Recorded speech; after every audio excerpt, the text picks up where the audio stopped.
I'm Callie Marsh, 28 years old, and for 2.5 years I was my brother's free babysitter, housekeeper, and emotional punching bag, all while working full-time and trying to finish my nursing prerequisites at night. I didn't see it that way at first. I told myself I was being a good sister.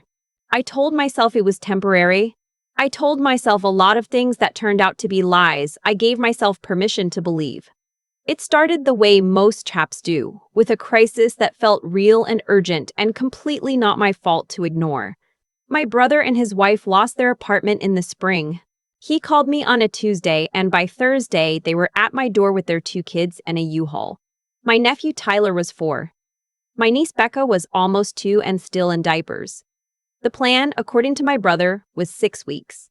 Maybe 8, just until they got back on their feet. I had a 2-bedroom apartment in Columbus, Ohio.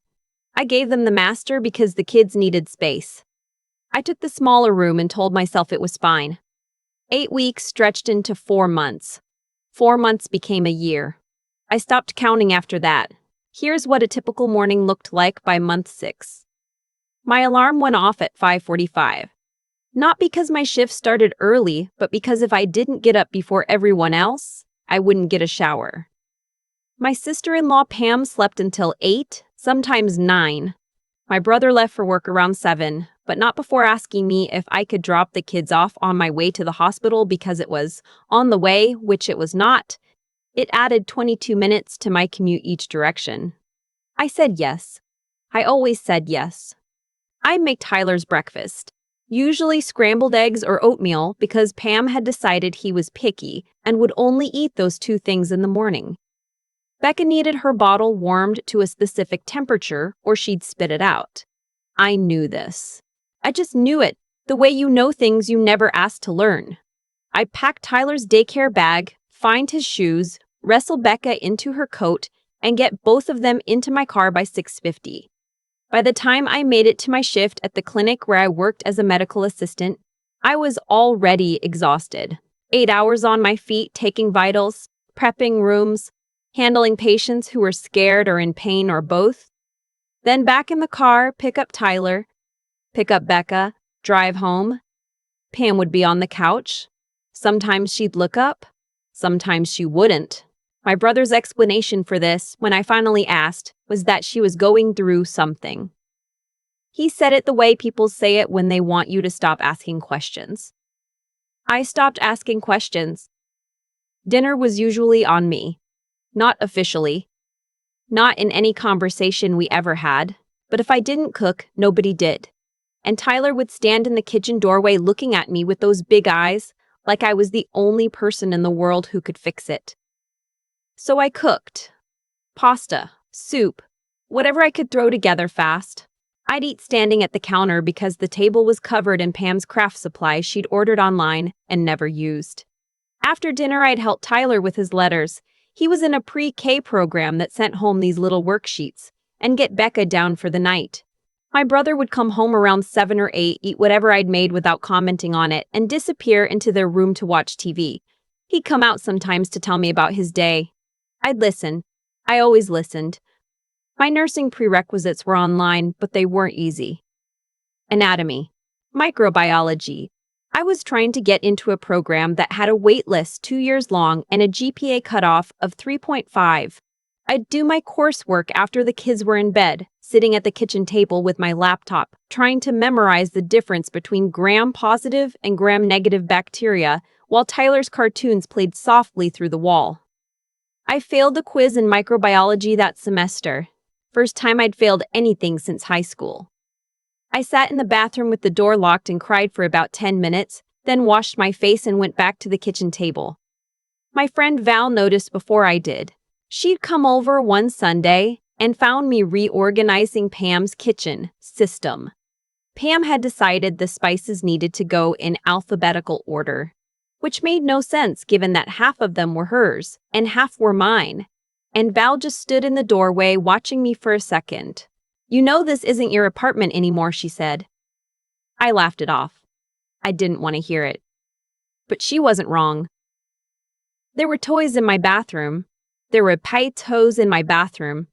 There was a pack-hen play in the corner of the living room that had been there so long I'd stopped seeing it. My brother had taken over one shelf of the linen closet for his tools, which had nothing to do with linens. Pam's coffee maker had replaced mine on the counter. My coffee maker was in a box in the closet. I started noticing what I was spending. Not tracking it, just noticing. Tyler's daycare ran $180 a week, and my brother covered it mostly. But the incidentals added up. A new pair of shoes because Tyler's didn't fit anymore. Becca's ear infection copay when Pam said she didn't have cash. The extra groceries because their food budget didn't account for what 4 people actually ate. By my rough count, I'd put out somewhere close to $4,000 over 18 months in expenses that were never mine. Nobody kept track. Nobody offered to reimburse me. The conversation that broke something in me happened on a Thursday night in February. It was cold, the bad Ohio cold where the wind comes off Lake Erie and makes everything feel hostile. My brother asked me to sit down after dinner, which he never did, so I already knew it was something I wasn't going to like. Pam sat next to him. She'd done her hair, that was also unusual. He told me they'd found a house. Not an apartment. A house. 3 bedrooms, nice neighborhood, good school district for when Tyler started kindergarten. The rent was $1,200 a month. I felt something loosen in my chest. I thought, finally. Finally. Then, he said the rest of it. They needed a cosigner because Pam's credit score was low and his wasn't much better. They were also short on the deposit, which was 2 months' rent, $2,400. And there was one more thing. Since I'd been part of the household, they thought it made sense for me to move with them, take the 3rd bedroom, and pay $400 a month toward rent. That was, he said, less than I'd pay anywhere else in Columbus. I looked at him for a long moment. Then I looked at Pam, who was looking at the table. You want me to co-sign your lease, I said. He said it was just a formality, and cover part of your deposit. He said I'd get it back eventually, and pay you rent to live in a room in your house. He said it wasn't really paying him rent. It was more like splitting household costs, which was totally normal for people living together. I said I needed to think about it. That night, I called Val from my car, parked in the lot of a Walgreens 2 blocks from my apartment because I didn't want them to hear me. I told her everything. The cosign, the deposit, the $400 a month. Callie, she said very slowly, you already pay their rent. You're just not getting credit for it. She meant the food, the childcare, the errands, the invisible labor that kept their household running. She was right. I knew she was right. Tell me something, she said. If you moved out tomorrow, what would actually happen to them? I didn't answer right away because I was actually thinking about it. Pam would have to get up in the morning. My brother would have to figure out drop-off. They'd have to cook or order out every night and blow their budget. They'd have to be actual parents in all the ways they've been quietly outsourcing to me. They'd figure it out, Val said. People do when they have to. I drove home and lay in my small room in my own apartment and stared at the ceiling. The next 3 weeks were me quietly preparing an exit while pretending everything was normal. I looked at apartments online after everyone went to bed. I found a studio in Clintonville, 650 square feet, washer-dryer in unit, $790 a month including water. I went to see it on a lunch break, told my boss I had a dentist appointment. The landlord was a quiet older woman named Mrs. O'Coffer who showed me the place in about 10 minutes and said she could have me in by the 1st. I gave her my application that afternoon. I didn't tell my brother. I didn't tell Pam. I told Val, who said, "Thank God," before I finished the sentence. The guilt was the hardest part, and I want to be honest about that. Not guilt about my brother. Guilt about Tyler and Becca. Tyler had started calling me by a nickname he made up himself. He couldn't say Callie right when he was little, and somewhere along the way it became cow cow, and he still used it. This 4-year-old saying, cow cow, can you tie my shoes? And cow cow, can you tie my shoes? And cow cow. Read me one more. Becca had started reaching for me when she woke up from naps sometimes instead of calling for her mom. That part hurt. That part still hurts when I think about it. But they weren't mine. That's the thing nobody says out loud in these situations. Those kids were not my children. My brother and Pam were their parents, and whatever they were or weren't doing was their failure to own, not mine to permanently absorb. I told Tyler I was going to have my own place soon. I kept it simple. I'm getting my own apartment, but I'm going to come see you all the time. He thought about this for about 4 seconds and asked if I'd have a dog. I said probably not at first. He said that was okay and went back to his Lego. Kids are sometimes more resilient than we let ourselves believe. The night before I planned to tell my brother, he came home with Pam's sister Donna and announced they'd all been talking and they'd figured out a better plan. Instead of the house, they'd found a 4-bedroom rental for $1,600 a month. Plenty of room for everyone. It made more financial sense, he said, for me to move with them, contribute $600 a month, and we'd all be in a great situation. Pam's sister nodded along like this was all very reasonable. I looked at my brother and something just settled, like a decision that had been hovering finally landed. I found my own place, I said. I'm moving out at the end of the month. The silence in that room was the kind that has texture to it. My brother said very quietly that I was being selfish, that the kids needed me, that after everything they'd done for me, and here I genuinely had to work to keep my face neutral, because what exactly they'd done for me was unclear. I was just gonna bail. Pam said nothing, which was at least honest. Donna said I should think about how this would affect the children. I said the children had 2 parents. My brother's voice went up a register. He said I'd been living there rent-free. He said I'd been eating their food. He said I owed them for that, and if I was going to just leave, I should at least cover 1 month's deposit on the new place as my contribution. I told him my answer was no. I walked to my room and closed the door. That night, I lay awake listening to them talk in the other room. I couldn't make out words, just the rhythm of it, back and forth, rising and falling. I put my headphones on and looked at the Clintonville apartment listing on my phone. The living room had big windows. There was a coffee shop 2 blocks away. My coffee maker was going to come out of that box. Moving day was a Saturday. I'd arranged everything in advance, a rented cargo van, Val and her boyfriend helping, everything packed during the week in boxes stored in my car when my brother was at work. I was out by noon. My brother called 4 times that day. I let them go to voicemail. I was unpacking books in my new apartment when the 5th call came, and this time I answered because I thought something might actually be wrong with the kids. It wasn't about the kids. He told me he was filing a complaint with my apartment building's management. He didn't understand what that meant since I wasn't their tenant anymore, and that he was going to tell our parents what I'd done. He said I'd stolen a set of kitchen mixing bowls that were his, which was interesting because they were absolutely mine. A birthday gift from Val 2 years ago, and he knew it. I said I had the gift receipt if he wanted me to dig it up. He hung up. Our mom called the next day. I love my mom, and I want to say that clearly. She listened, really listened. And when I told her the timeline, the money I'd put in, the credit she'd never gotten, the coursework I'd nearly failed, she was quiet for a long moment. Your brother should have had a plan before he showed up at your door, she said. That was all I needed to hear. 2 days later, my brother called again. Different tone this time. He said the kids were having a hard time with my leaving. Tyler had cried at drop-off 3 mornings in a row. Becca was clingy. He said this like it was my fault. Like grief in a 4-year-old was a bill I needed to pay. I said I'd set up a regular video call with Tyler, twice a week, and I'd come visit on Sundays to take them to the park or the library. But I would not be available as daily childcare, and I would not be co-signing anything, and I would not be contributing to their rent. He said I was unbelievable. I said I hoped things settled down for them and ended the call. The Sunday visits started working better than I expected. Without the weight of being there all the time, I actually enjoyed being with Tyler and Becca. We'd do the Columbus Zoo, or the Science Museum downtown, or just the park near their new rental with a bag of dollar store bubbles. Tyler stopped looking at me with that burdened face he'd somehow developed. Becca learned to say cow cow, same as Tyler, and ran at me from across the parking lot. It hurt my heart in a completely different way than before. A clean way. I passed microbiology with a B+. I registered for pathophysiology the next semester. I applied to the nursing program and made the wait list, which meant I'd likely start in 18 months.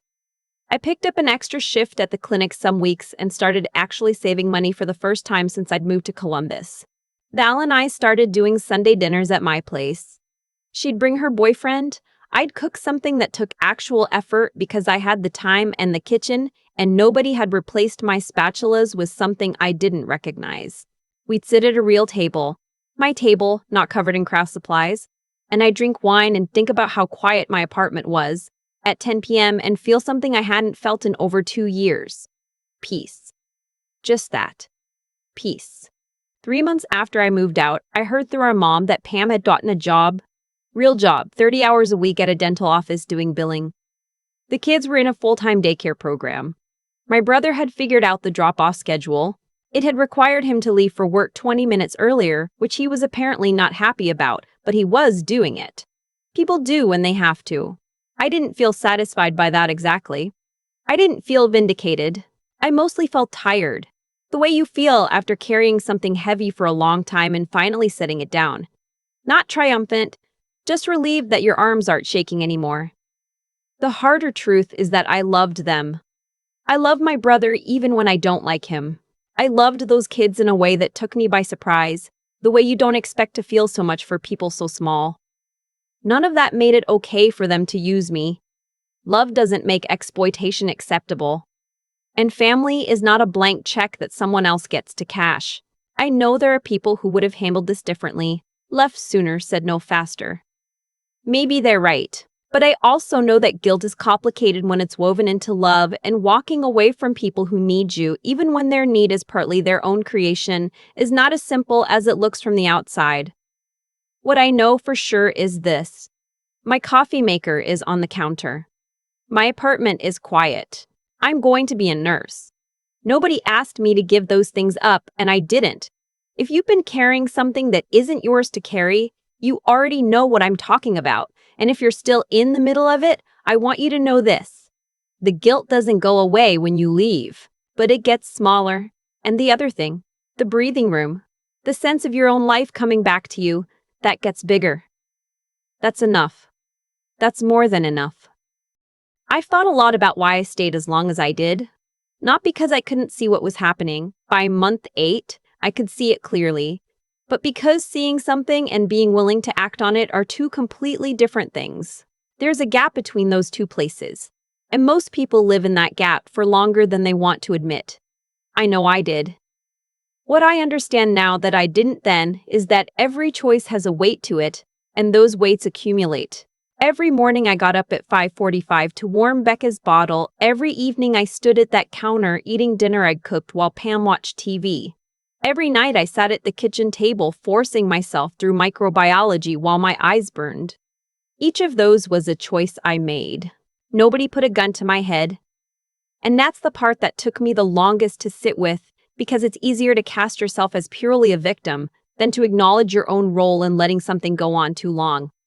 I'm not saying my brother was right. He wasn't. What he and Pam did, taking a person's generosity and quietly converting it into an expectation, treating kindness like a renewable resource they never had to tend, that's a real thing, and it causes real tang. But I also had to look honestly at myself and ask why I kept saying yes when I wanted to say no. The answer wasn't flattering. Part of it was love. Part of it was guilt. And part of it, if I'm being truthful, was that being needed felt like something. It filled a space, and that's the piece that took me the longest to examine. What I've come to believe is that genuine care for another person does not require you to disappear. That's not care, that's erasure. And when you erase yourself slowly enough, over enough months, you stop noticing it's happening. I almost failed microbiology. I almost gave up on nursing. I was sleeping in the smaller room of my own apartment and had forgotten what my coffee maker looked like plugged into an outlet. That's how far gone I was. Tyler calling out Callie from across the parking lot now. That's different. That's clean. I show up on Sunday with bubbles and an afternoon and actual presence, not the hollowed-out version of me that was running on 4 hours of sleep and resentment I was too exhausted to even name. He gets more of me now than he did when I lived 20 feet away. That's worth understanding because it runs counter to what guilt tells you. Guilt tells you that more proximity equals more love. It doesn't. It equals more proximity, the intelligence part. The part I call wisdom if I weren't uncomfortable with that word at 28. is learning to ask the right question before you make a decision. Not will this hurt them if I say no, but what does yes actually cost me, and is that cost mine to pay? Those are different questions, and they lead to very different lives. My brother figured out school drop-off. Pam got a job. The kids are in daycare, and they're fine. Not because I left them, but because when I stopped absorbing the consequences of my brother's choices, he had to absorb them himself. That's not cruelty. That's just how accountability actually works when you stop interrupting it. I'm going to be a nurse. My apartment is quiet at 10 p.m. Nobody has replaced my spatulas. That's the whole thing, really. You can love people and still choose yourself. Those two things are not in conflict, no matter how loudly guilt tries to tell you they are.